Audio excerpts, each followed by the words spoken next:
સમાચારોમાં આગળ વાત કરીશું રાજકોટની તો રાજકોટ એટલાન્ટિસ બિલ્ડિંગમાં આગનો મામલો સામે આવ્યો છે।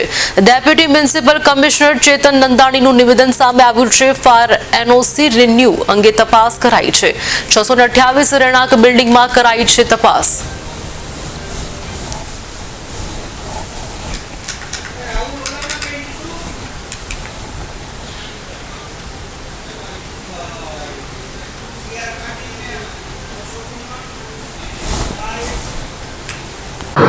જે ચેકિંગ છે એ તો અવિરત ચાલી રહ્યું છે।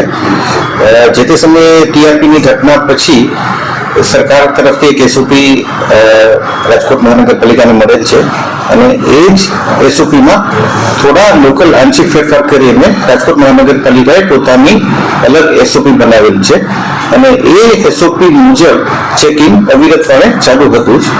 હાલ જે આપણને વધારાનું માનવબળ મળ્યું છે, જે ફાયર પ્રિવેન્શન વિંગ અંતર્ગત આપણને જે વધારાનું માનવબળ મળ્યું છે એનાથી આપણે એ ચેકિંગને વધુ સઘન બનાવ્યું છે અને હાલ હું માનું છું છેલ્લા થોડા સમયમાં 500થી વધુ આપણે મિલકતોનો સર્વે કરી અને જ્યાં તૂટીઓ હતી ત્યાં આપણે નોટિસ આપેલ છે।